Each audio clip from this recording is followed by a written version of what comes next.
Hello and welcome everyone to HS Codes 101, Get Classification Right for Cross-Border Trade. My name is Regina and I'll be your host for today's webinar. Just a friendly reminder that Avalara cannot provide legal tax advice, but will answer as best we can. On your screen is our safe harbor policy.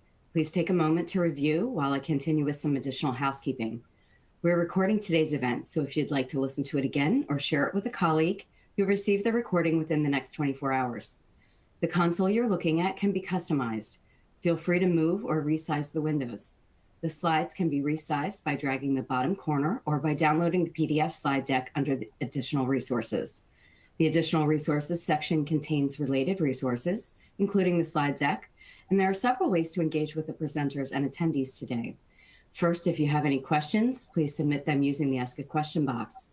We'll try to save time at the end for Q&A, and you may also submit webinar troubleshooting questions there. Second, you can join our attendee chat.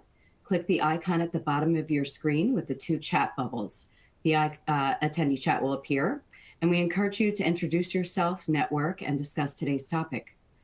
Third, you can react to the presentation by clicking the emoji icon and reacting.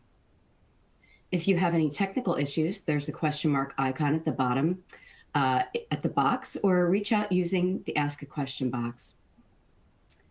We're offering 1 CPE credit for today's presentation.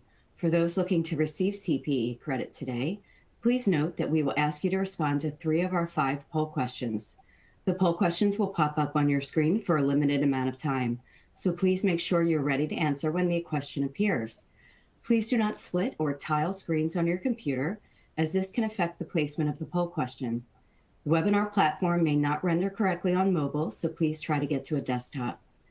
You must also attend the full 50-minute duration to qualify for CPE credit. Once you've met these requirements, your certificate will be available to download in the Earn Certification box on your screen. Click the icon to access. It will open up a new tab, and your certificate will also be sent in a post-event email. Crush, Avalara's customer conference, is going on tour. Check events.avalara.com for cities and full details. I believe they have announced 4 cities, so definitely check that out. Now let's meet today's presenters. Craig Reed, General Manager Cross-Border at Avalara. Craig, can you tell us a little bit about yourself? Sure. Well, first of all, I better update my picture because my beard's a lot grayer than that picture shows. But I've been in the cross-border e-commerce industry for the past 25 years. Came to Avalara through the acquisition of my company, TradeStream, been focused on artificial intelligence projects and products, particularly with regard to HS codes, which we're going to talk about today. So very topical and lots going on, and look forward to getting into the discussion. Thanks, Craig. And now Rob Hebrank, Product Solutions Specialist, Cross-Border at Avalara. Rob, tell us a little bit about yourself. Hello, everybody. Rob Hebrank. I've been with Avalara a little over 4.5 years. Before that, 10 years at UPS, focused on international trade. So what I simply did was trying to go from getting people to ship international to help them actually facilitate those trades. An ability to calculate those duties and taxes and generate the business. What got me interested in international trade was customers would call when I worked at UPS and they'd say, what are these tax bills, PSTs, GSTs, HSTs? They're all different. And it just really confused me. So I spent a long time, I see Jennifer from Alberta there, just understanding your tax structures was different by province.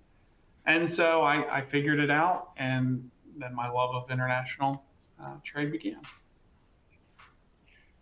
Thanks, Rob. I'm going to pass it off to Craig now to get us started with the presentation. Sure.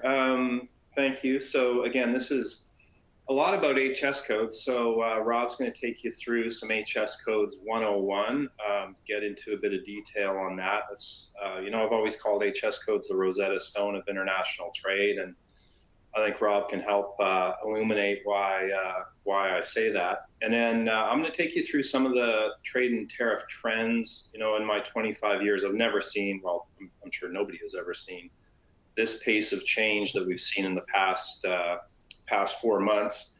So we'll talk a bit about that, what's going on, and Rob's going to talk a bit more about the business challenges that brings up. We're going to do a demo of some of our technology. We've got a lot of different technologies that we can deploy against this, and then we'll try to get into some Q&A. We'll try to pepper that in along the way if we can, but feel free to ask questions, and we'll do our best to answer them depending on how much time we have.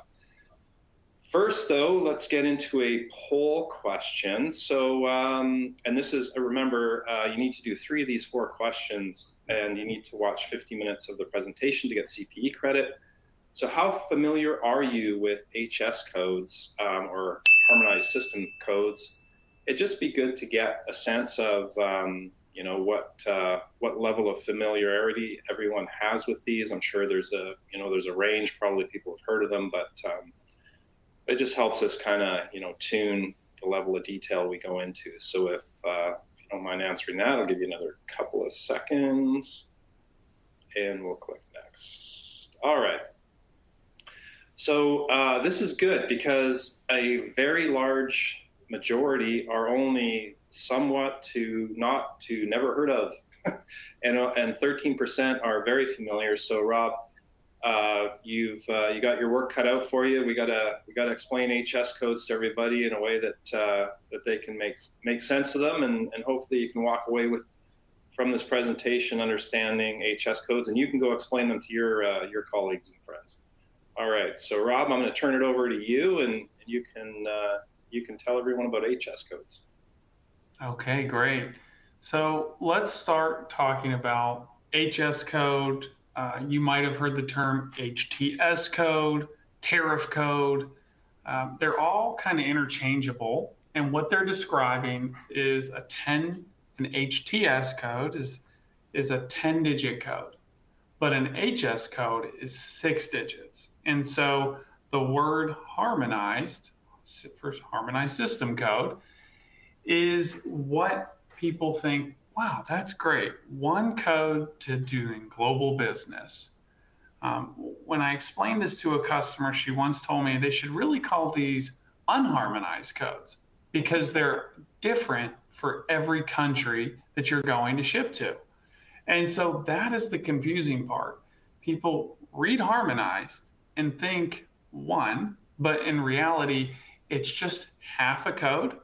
And it's going to be the same 6 digits going all around the world. So what we see here in this orange, for example, 08, 05, 10, that will be the harmonized code, the 6 digits to shipping them all over the world. Where the confusion comes in is the final 4 digits to make an actual complete code are chosen by the importing country. And so what happens is every country classifies products differently, and they want to target certain industries. Maybe they're protecting their own homegrown business industries. And so they can actually make the difference between a cell phone and multiple different subcategories of cell phones. It just really depends. And so you don't have a code to do global business. You might just have 6 digits. And then there's reasons you might be using one code and you say, well, I've been doing it for 12 years and I've never had an issue. And so there's some hidden costs involved with not doing it correctly, and we'll talk about that later. So yeah, just highlighting here, a harmonized is the first 6 digits, 10 digits is actual complete code. So let me give that to you visually. So we can see the universal 6 digits in orange, 6405.90, that's the harmonized part. But what you can see is there's 4 additional digits, Australia, US, and Japan below. You can see the harmonized part because that's the category of what this is, a woman's footwear. And then in examples below, 3 different countries, 3 different codes. So you can see where this is going. There's a lot of uniqueness to actually shipping your goods all over. And then the duty rates are based on that country's 10-digit HS code. So they actually assign a specific duty. And you can see here, Japan on the higher side, they're probably protecting some local sandal makers compared to Australia, who's just basically bringing it in at 5%. So why it matters and why it actually gets more granular at the country level. So let's take that same 6403.59 women's footwear category, and just going into Canada here, we can show you the min, median, and max range of tariffs for that. And in this, on the bottom, on the low end, medical or ballet. So there's no industry there. Medical shoes, they want to bring them in, no duty. And then on the high end side, which these are slippers, 18%. So there's probably some higher end manufacturers there of leather shoes. And so there is a little bit of a barrier there. And then just in the middle, you could see female other. Sometimes they don't just quite fit all these little classification areas. And so there's a catch-all bucket there, and it would just fall in female other. Now, one of the pain points here is if you're just using a 6-digit code, maybe you're using a USA code that you brought from an import and you're shipping it to Canada, you use that same code. Carriers are stripping it down to that 6 digits, like we see here, 6403.59, and they actually are going to collect the most potential duty for that HS6. So yes, carriers can still deliver those for you when you provide a wrong one or 6 digits, but there's that hidden cost that you or the customer who's paying for the duties are actually paying for the most potential duty. And so that's a hidden cost that you just thought, well, hey, that's the cost of business, when in reality, you just weren't doing it efficiently. So why is it important? Incorrect customs paperwork. I've dealt with this when you don't provide a good description of your product, you don't provide a HS6 or a 10-digit HS code. Customs doesn't know what's in the box. They'll hold it. You have to submit a new document. What that can do is that can be up to weeks. Think about trying to get the information if you shipped it overseas, different time zones, being aware that there's a hold. It can often take weeks, and I've seen months. And so you have a held up shipment, you have customers wanting their package, and then sometimes you have to pay late fees for it being held for so long. Charging too much. If you just do a blanket approach, which maybe historically was an approach, hey, I'm just going to add this $50 extra percent, it can be very expensive. And so they just don't believe it, and they will reject the cart. They just won't look for somewhere else to get a better rate. But then on the flip side, I've talked to businesses where they're just eating the duties and taxes because they didn't feel there was a solution out there for them. In this case, your margins could be potentially eaten up by these duty and tax bills. So some of the traditional pain points to HS codes.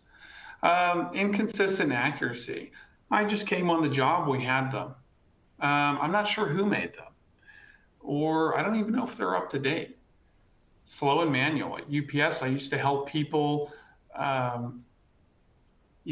create it, and you manually type it in and you don't know if you're doing it right. And if you have a SKUs of hundreds of unique products, it really becomes unmanageable. It's expensive. A lot of times in the past, you pay by the hour. You pay brokers, consultants, lawyers, they're going to charge by the hour, and it's going to be very exorbitant in cost. And you're not getting any duty calculation with it involved with that. So these are some of the traditional pain points to creating harmonized tariff codes. Yeah, just quickly an interesting question from Terry, Rob.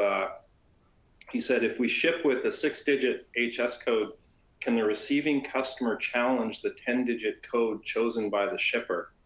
I guess in theory, the answer is yes, although, that would be a pretty unwieldy process and unlikely to result in any refund, at least from my experience. So, getting the 10-digit code right in the first place, I think is definitely your best bet, because to Rob's point, the carrier is just going to protect themselves because it's often their bond that they're using. So they're going to submit max duty if they don't know. And just to add some insight from my time when I would work with the exporters, say in American businesses going into Canada, where it's going to be on the shipper to submit that, even though the end receiver is responsible for it. Yeah. You'd have to submit a new commercial invoice. I haven't seen it done on the receiver side. Typically, they say, this isn't my rate, I'm rejecting this. Or the U.S. shipper would just eat it and then maybe figure it out the next time. So that's my typical experience. Yeah, no, that's good. All right, I'm sure you probably read the slide already on your screen. Are you using one HS code to ship the same item to multiple countries? So, sorry, I should have moved to this screen earlier, but give you a second to answer this question. It's yes, no, or I don't know. Again, a reminder, answer 3 of the 4 poll questions and stay for 50 minutes for CPE credit. All right, let's see how folks answered this question. All right, so a bit of a mix here. Are we using the same HS code? Yes, 30%, no, 25%. I don't know, 43, 44%. So I think that's kind of reflective of, folks not really knowing a lot about HS codes in the first place, which hopefully they will at the end of this presentation. So hopefully, having gone through Rob's description there, you have a little bit more of an understanding of HS codes. And again, remember, I think, just to kind of keep hammering the point home, each country appends, between 3 and 6 digit, typically 4, as Rob said, to the 6 digits. That's what matters. Getting those codes right is very, very important because it's tied to everything else. All right. So let's talk a bit about some of the trends that have been going on. As I mentioned at the outset, more change in the past 6 months than I've seen in many, many years. So why the tariff whiplash? We've been calling it tariff whiplash. We have, and I'm sure you've been reading the news, things happening daily, things where policies are implemented and then repealed. This all started initially with the fentanyl IEPA or IEEPA Emergency Powers Act that Trump used to enact, fentanyl and defense targets. I'll go into that in a second. But, the net result is, you can see on the right-hand side, almost 620,000 changes to the tariffs. When in a given year, you look at U.S. tax changes in all of 2024, 30,000. So, it's really been an unbelievable amount of change. We have a very large team of content researchers on our staff who have been, working around the clock, keeping up with these changes. So it has been challenging, and I can only imagine for companies that are, not staffed like that keeping pace with the changes is extremely hard. The good news is we can help you with that. We can do that for you. So, but how did we get here? Bit of a timeline of events. This really kicked off in February, and as I mentioned, it was when the U.S. imposed or announced that they were going to impose tariffs on China, Canada, and Mexico, 3 largest trading partners. That was all due to, the reason they used was it was an emergency, a national emergency, because of all the fentanyl coming into the country, and because of the defense spending. In particular, Canada was singled out for that. That went into effect on March 4th. We were actually here. I'm based in Toronto, by the way. So we were here in Canada, had our entire team up here on March 4th when it went into effect, which was interesting. So 25% tariffs were implemented on Canada and Mexico. They were increased to 20% for Chinese imports. Canada retaliated with 25% on $30 billion worth of U.S. goods. Tariffs on automobiles and steel and aluminum were announced around the same time. A second phase of tariffs, retaliatory tariffs, were implemented by Canada later in March. And then at the end of March, the U.S. announced 25% tariffs on oil and gas. Countries that buy oil and gas from Venezuela, how they enforce that, we don't know. But they also announced 25% tariffs on all cars not made in the U.S. So a ton of announcements made in early March. Then if you flip to April, that's really when things things really heated up. So everyone probably remembers the Liberation Day announcements that happened in April when President Trump showed the chart of retaliatory tariffs. And it was interesting because he showed all of what they judged as the total tariffs charged by other countries, and then in half were the tariffs the U.S. was charging, and it was unclear how those tariffs were constructed, but that is what was announced. And then following that, those tariffs were paused. So we're in a pause now for 90 days. Most countries right now are at 10% base tariff rate.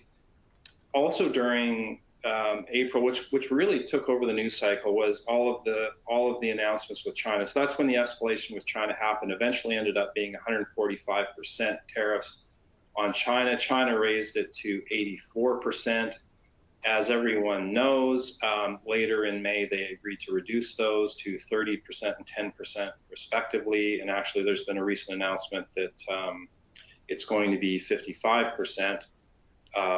So we'll see if that actually goes into effect. The other big thing that happened in May was the end of de minimis for China and Hong Kong. I'm going to get into that in a second.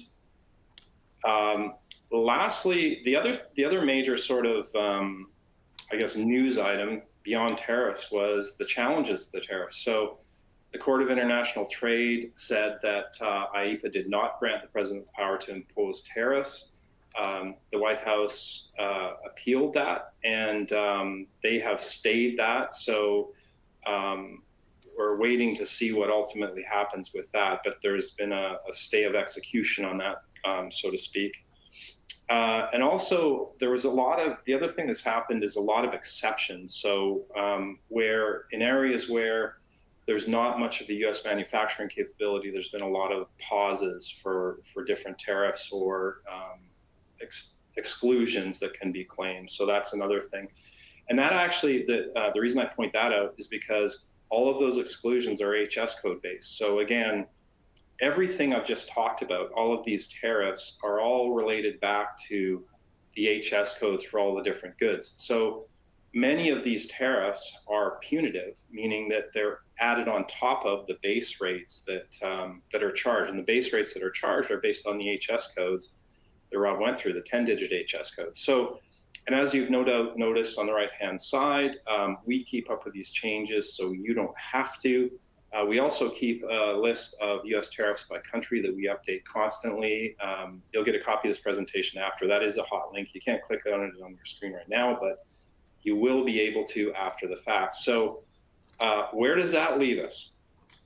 I've been kind of talking through a whole lot of stuff, but where did we land? So right now it's 30% for China. It's 30% on the majority of Chinese imports. That's increasing 55%, as I said.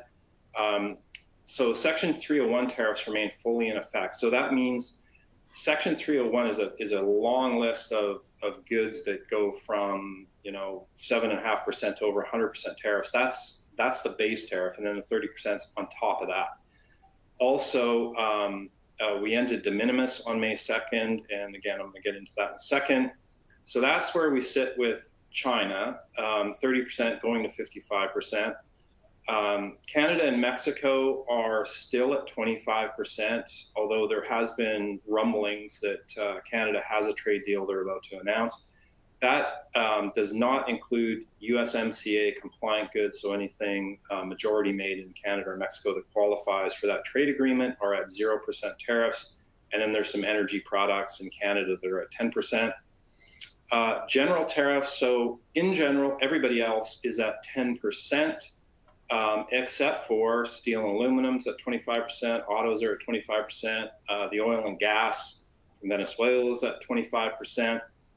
And all of the, and I guess the only real trade agreement so far that's been announced is the UK at 10%, which also allows them to get around the automobile and steel and aluminum tariffs are reduced. So the UK is kind of the winner here so far.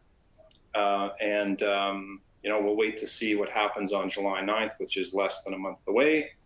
Reciprocal tariffs, Canada's still charging tariffs on $60 billion worth of goods, and China's retaliated on rare earths and other things, which is what prompted the trade agreement in the first place. So I've been talking for a long time. Hopefully that gives you some basis for understanding where we stand today. Again, you'll get this presentation after the fact, so you can go through it in more detail. I mentioned de minimis. So this is one of the major changes that really had an impact. Previously, any goods that were under, well, this applies actually right now for every country except for China and Hong Kong, anything under $800 can be shipped duty-free. So what changed is that goods that are made, and that's important, were made in China and Hong Kong that are under $800 are now subject to all applicable duties. For non-postal shipments, that's just going to be based on the HS code and the tariff rate associated with that HS code. For postal shipments, it's a flat duty of 54% or $100 per package. Also, the reporting requirements have changed. So now companies are required to, or carriers are required to report those HS codes. So it means that those goods are no longer exempt. The other important thing to note is de minimis is going away for all countries. That's in the One Big Beautiful Bill in 2027. So starting in 2027 and maybe even earlier, you're going to need to have HS codes on everything. It doesn't matter how much it's worth. Everything's going to have an HS code on it. All right, so that kind of takes us through all of the changes. You go through all this and think to yourself, man, is it even worth selling internationally? The answer is yes, it is. So, there's $6 trillion in global online sales in 2025. If you're not selling internationally, you're missing out. 86% of our customers are currently selling across borders. 92% that aren't plan on selling in the next 12 months. So you're really, if you're not selling cross-border, you should be thinking about it. We have tools and services that can help you do that. We'll go into that in a second. But let's talk about some of the trends that are going on right now, which is important and really kind of highlights why you should have systems and technology to help you. As I mentioned, the governments across the world are reevaluating de minimis thresholds. I mentioned the $800 in the US. There's different levels every country has a different level of where duties start to be applied. Canada, for most cases, is $20, for example. The WCO is undergoing a strategic review of the HS codes. Remember, as Rob described, that's the first 6 digits to create new codes for all kinds of new products that are coming out, to sunset codes and enable more frequent updates, which means that those codes are going to continue to change very, very quickly. There's increased use of AI and ML to monitor what's happening across the border, to watch and detect anomalies. So, if you're not declaring properly, governments are getting better at catching it. And then electronic single windows, meaning, the governments are making it easier to file. However, they are making and enforcing correct HS codes and PGA or restrictions compliance. So again, all of these things kind of add up to, you really need to make sure you've got your T's crossed and your I's dotted when it comes to shipping those goods.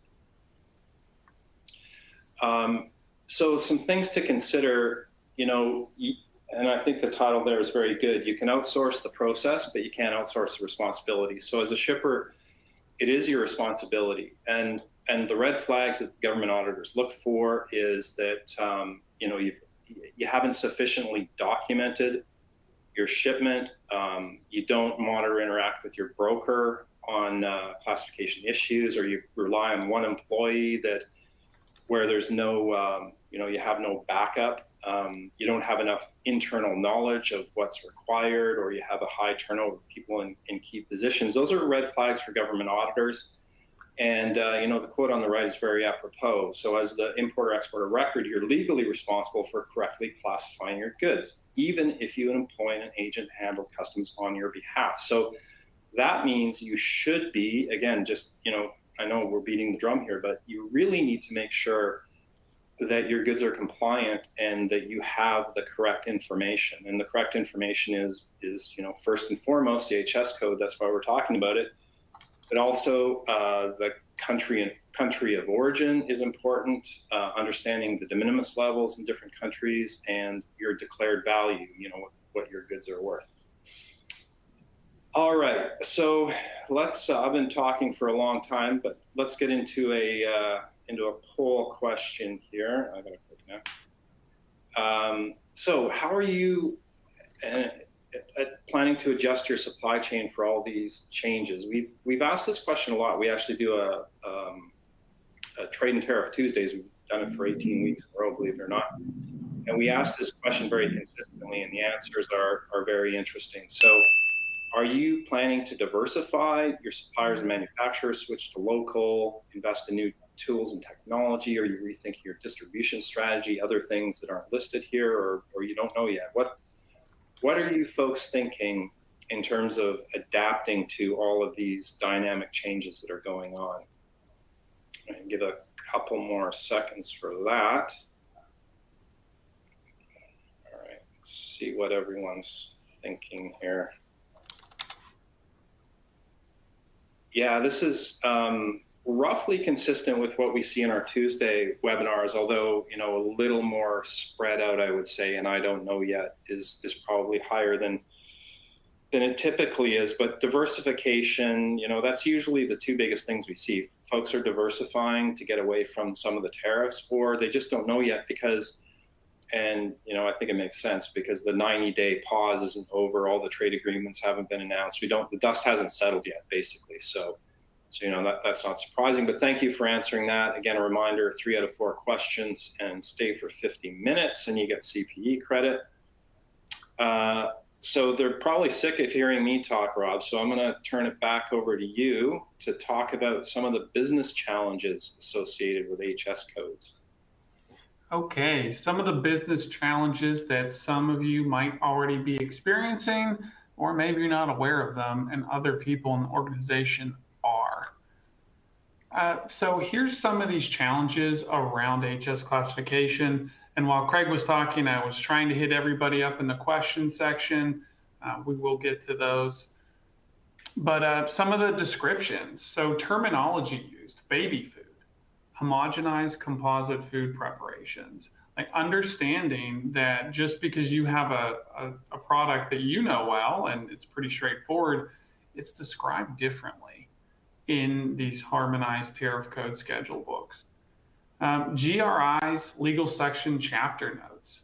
So someone had asked me, I am importing goods from different country, or I'm getting imports, whether it comes through air or through boat, and we're getting different codes. If those are the same products and you're getting in at 2 different duty rates, it sounds like maybe one of those is correct. And so you might be underpaying the government for that. And they might reach out at the Customs and Border Patrol, not to sound scary, but they are auditing more than they have in the past 20 years. And so they're looking for mistakes, and those mistakes are money for them. So they want to, having these GRIs to say, this is my product, these are the rationale behind it, that helps support it, fight an audit. I get this all the time. Kits. I'm selling soap kits, gift baskets, understanding the composite goods and understanding those complexities to break that down. Specialized domain expertise. How many people in this call have a trade expert? If you're a large company, you probably do. If you're a smaller company, it's just a role that you might not have the budget for. So understanding that, or someone came in here, did it, but that can go out of date, as we know with the way Trump changes tariffs, as we know tariff schedules change, they could be out to date. Reliance on historic knowledge, kind of what I was saying there. So you might have a good set of HS codes that you paid a trade lawyer 5 or 10 years ago, but a lot of them could be the same, but also they do change from time to time, country to country, as well as nationally. globally, I should say. And then some of these other additional business challenges, they need to have explicit knowledge for their particular commodity. Juices are not considered beverages, but are preparations of vegetables, fruit, nuts, or other parts. So they're in a completely different chapter. I could tell you I would start in beverages, not knowing that. Car seats are not a part of cars, but under furniture. And those get a lot of scrutiny. Electric toothbrushes are not actually toothbrushes, but electromechanical domestic appliances. So again, you want to come in, you have good intentions, you're looking in the right section, but they actually fall in a different place. So, and here's just on the right-hand side, some of these blow dryer, electrothermic hair dressing apparatus. There's just some crazy words out there to describe things. And if you don't have that expertise there, well, you can hire someone, or you can bill by the hour, or there's other solutions. Which leads us to some of our solutions where we think we can help some of the people on this call, whether it's getting up to date or questioning, auditing their existing SKU vault of tariff codes. And what I'm excited to share here on this screen, a little busy, but if we start from left, we have solutions really that fit the bill for anybody, whether, let's say you're a marketplace and you need thousands of HS codes, or you need them immediately. We have automated AI-only solutions. If you have a trade professional, or you want to have people build HS codes, maybe a trade, you want to give that power to them, the self-serve tool.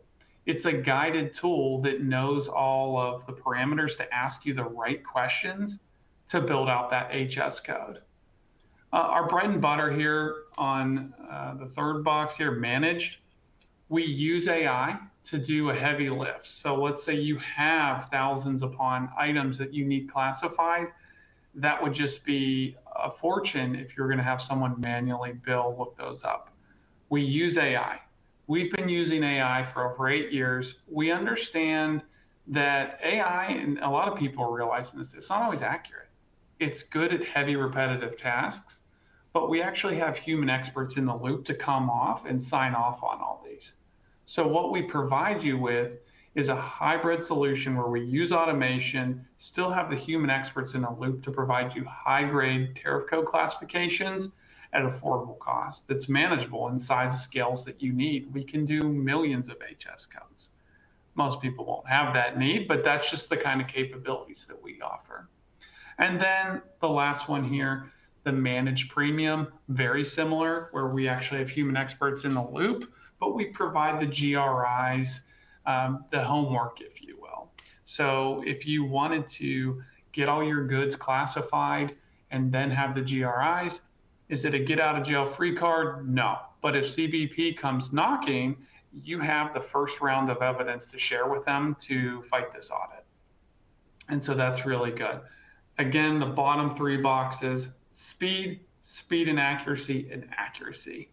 We have the ability to accommodate any customer's needs. And so again, just highlighting, I kind of already talked about this, machine learning. There are new companies opening up every day. Even probably people within your teams are exploring AI. AI is impressive. We can see that it does do good HS codes in a lot of situations. Unfortunately, when it fails big. It misses things. It doesn't really know the structure of all these persistent things. And then what happens if an audit ever does come? What are you going to say? I used AI to build these out. That's just not really good. So if it's an occasional shipment, sure, that's going to help you in a pinch. But when you're organizationally doing it on a larger scale, that's something where I think you would want to have accuracy. And there's there's a lot going on in this slide here, but where I really want to focus in on is those 5 categories. This is what we need to build you an accurate tariff code. An item description. What is it? What is it made out of? What is it used for? Category. So you categorize your goods under car parts, transmission parts. That category helps determine where it's going to fit. Composition, the difference between steel and aluminum, can be felt right now with these tariffs, and even depending on which countries. Product URLs. We actually, if you have them, hyperlinked references online, our human expert classifiers will actually click on these. And as they say, a picture is worth 1,000 words. So they can also make determinations based on URLs. And then the destination country, because we know that now, everyone on this call, it's going to be different for every country that you're exporting to. The one caveat is the EU economically functions like the US, and they're the only ones that share the same tariff code, but not the UK, because they had to be different. And then why is a good HS code valuable for you? A lot of you, or some of you, may be aware of delivery duties paid shipping. This is where you have the ability to bill the buyer internationally upfront for all these costs. You calculate it with the 10-digit HS code. You want to make sure that's on your paperwork. Typically, carriers aren't going to change your HS codes unless they're very off. If you're using an HS6, they typically work within that. But if you just do a description, it's always right for change. And so they will take that commercial paperwork, go to customs, pay the duties and taxes. At that point, they send you the bill, and then the carrier just delivers it to the end user. So what they do is they just get the package. You're removing layers of points to fail. When you do delivery duties unpaid or deliver at place, meaning FedEx is going to knock on the Canadian customer's door saying, hey, I need $35 for these duties and taxes. And they could say, I didn't know that. I'm just going to reject the order. So you have lost sale or holds in customs, and now you have to pay for shipping to return it. And I've had that uncomfortable conversation at UPS too, when you have rejected orders. This takes that possibility out of the equation.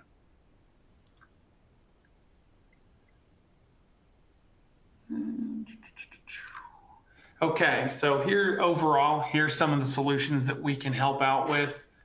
We are a landed cost provider, which means we can calculate duties and taxes. We can help you on the import side or the export side. With all the change with our import policies from the presidency, we know that I've seen a lot of interest there. Before, I would say 4 months ago, 5-6 months ago, that you know what your duties are. It's a pretty steady Eddie piece where you're constantly ordering the same things. However, now you're like, well, the steel rate is more from this country, and it's still just 25% from the UK. It's really that chaotic, and understanding that can really affect your business and bottom line. So we can help in those areas. Also, a landed cost for B2C environments where you want to offer land international shipping to your international buyers. That's a great piece. In order to have a good duty calculation, you need good tariff codes, and you need them for those specific countries, which we have solutions there, as we kind of talked about earlier. The speed and scale and accuracy, you can have them all. They all just come in different packages. We have some trade restrictions management, understanding PGA restrictions, importing, counterbalance, anti-dumping, as well as, and not listed on here, VAT registrations. So kind of, if anyone here is a tax professional in the States, you do so much business with the state, you have to get registered and collect taxes. That sometimes is the case when you're doing international business, and we can support those when they come up. I like to call these our easy buttons. These are our pre-built connectors, some of platforms that are very popular, and I assume a lot of people on this call use, but not limited to them. BigCommerce, Adobe, Woo, Shopify. We actually now have the ability to calculate duties in Shopify instances where we never could in the past. ERP solutions in Microsoft, NetSuite, and Salesforce products, we're able to help there. The QuickBooks is for desktop. Unfortunately, it's not the online, which it seems like most people are on nowadays. But right there in the middle, API. So we have some really strong APIs that are easy to help build in and calculate for anybody who uses a custom solution. All right, so we are going to do a demo of our self-serve classification tool. So again, Rob went through a bunch of our different types of technologies. We have a range. This is just one piece, so I don't want anyone to kind of walk away and think, oh, this is all they have to offer, as interesting as it is. There are a range of different classification solutions, or a range of different calculation solutions, restrictions, how you get them, APIs, UI. There's all kinds of different tools out there, but we're gonna roll a video that's gonna show you one of those in action, just to give you a bit of a flavor. So Regina, if we could roll that now, that would be great.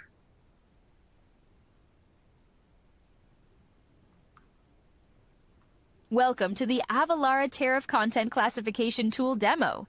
Click to learn how this tool can accurately classify your products. First, choose the country of import. In our example, we will use the US. Click to proceed.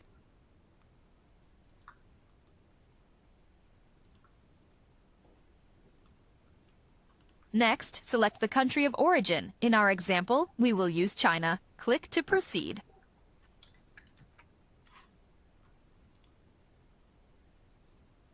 Next, let's describe our product. Click to proceed.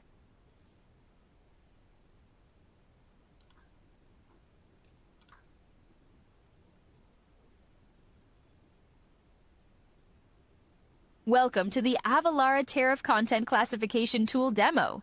Click to learn how this tool can accurately classify your products. First, choose the country of import. In our example, we will use the US. Click to proceed.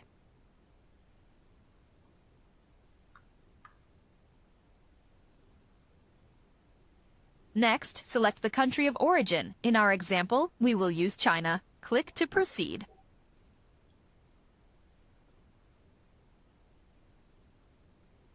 Next, let's describe our product. Click to proceed.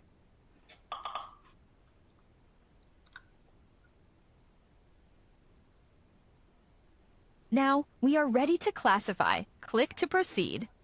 The tariff classification tool needs to know a few more details. Click to select the upper material. Select the lower material. Click to proceed.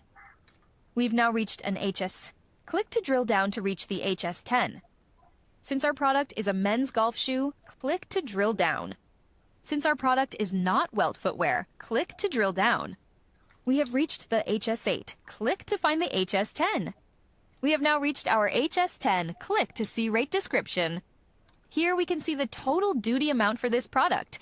This totals 28.5% general rate plus 125% punitive rate, which equals 153.5%. This concludes the demo. Well, we'll have to update the demo because that had the old China tariffs in it. That's how fast it changes. We got to keep updating our demo. So hopefully that was helpful.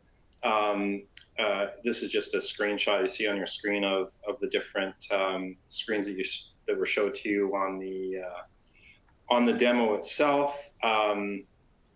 We are offering a 14-day trial of that particular tool. So you can sign up. I'm going to flash up a screen. You can let us know if you want to take advantage of that.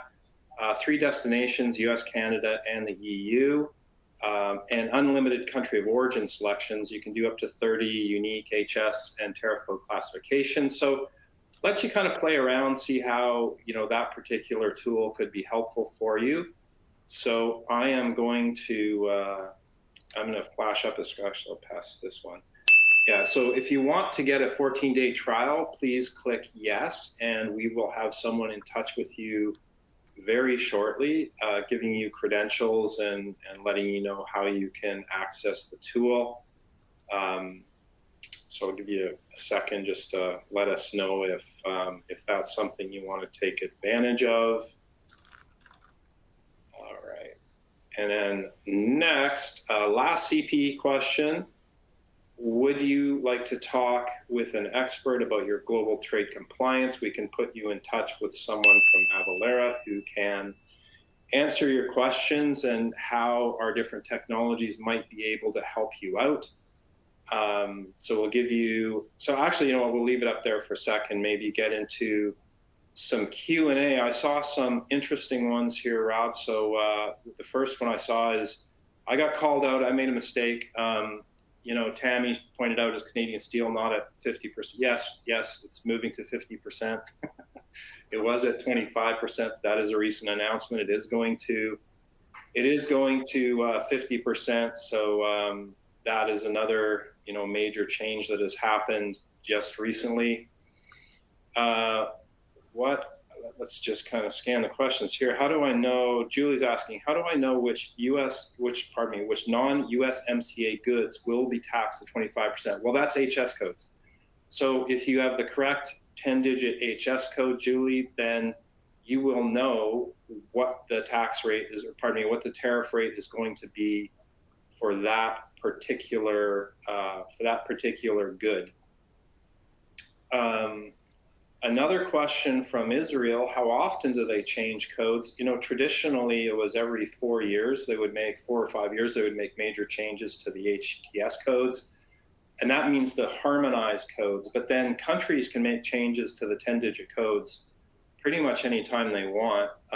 Traditionally that happened annually, but you know, that obviously with all the changes that are going on right now, retaliatory moves, the US changes, we showed earlier in the presentation, over 300,000 changes have taken place to the tariffs underlying the HS codes, but HS codes are changing quite frequently. And that's as a result of countries, you know, wanting to track certain types of goods or certain types of commodities coming into the country for their own particular reasons. So they are changing quite frequently across all the different countries. Let's see, what else? Oh, Justin, this is an interesting one. Justin's asking, how complicated is it to make the first sale declaration? Our customs broker wouldn't file it without sign off from a trade attorney. So just for everyone's edification, first sale means that you can often lower your duty rate by justifying a different value for your good than what it was actually sold for using first sale. However, there are some very strict requirements around that, documentation requirements. So I'm not surprised that the broker wouldn't file it without a trade attorney signing off that those requirements had been met, because the broker would be putting themselves at risk. So if you do want to use first sale as a way to lower your overall tariff load, just note that there are some strict documentation requirements. I can't remember off the top of my head what they all are. I just know that there are some strict requirements. Anything there, Rob, that caught your interest? Yeah, Patrick said here that he shipped the U.S. From Canada to U.S., but the country of origin was Chinese. And he got hit with a lot of tariffs. And this was back on 5/8. I can tell you that, and he said 125%. And that was at the height of Trump's, battle with China, when he did actually raise that punitive tariff to 125%. I can share with you now, it's at, it currently sits at 25%, plus that was his first presidency, then the 20%, and right now it's lowered to a 10% reciprocal rate. It's historically, it's a duty-free good. But yeah, you were hit at the height of his tariffs, and unfortunately, some people were very shocked to get those. But it is lower right now. And then he announced just yesterday that he's trying to hammer out a new plan, and these rates will change yet again. But yeah, and I'd imagine that that the next question that someone would ask would be, well, can I get a refund? And that, you know, there's been a variety. I've been trying to track the announcements the CBP has come out with around drawback on things that were subsequently changed. It's a bit of a mixed bag in what can be reclaimed and what can't. In general, the China tariffs have not been reclaimable from what I've been able to glean so far. Again, there are so many things going on that it's really hard to keep track of. I would maybe ask your broker if that is the case for your particular good. But yeah, that's a lot of folks got stung with some very large tariffs when goods were on the water, right? So that was unfortunate.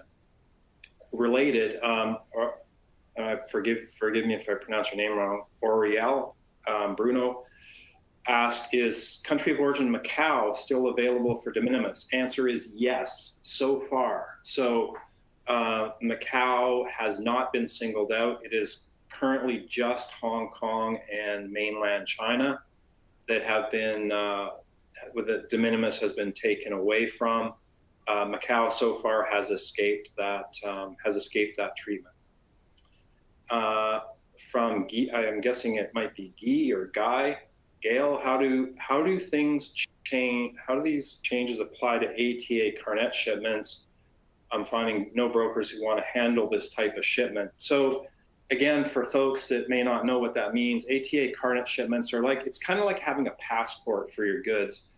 So you can ship into another country. I believe, and a bit rusty here, so apologize, but I think it's up to a year. You can have goods sit in a different country without attracting duty, the reason being that you are going to re-export them later. So imagine a scenario where you're importing goods from Canada, you're using ATA Carnet, so that means they can go into a warehouse and they can sit there without paying duty, provided that within a year you re-export them. Maybe you re-export it to the UK, for instance, then you wouldn't have paid any duty coming into the States. You would only pay the duties going into the UK, which was the final destination. I am guessing that the reason brokers are skittish about this is because the rules are changing so frequently and they don't want to have the rug pulled out from under them when, or maybe you don't either, if the U.S. administration has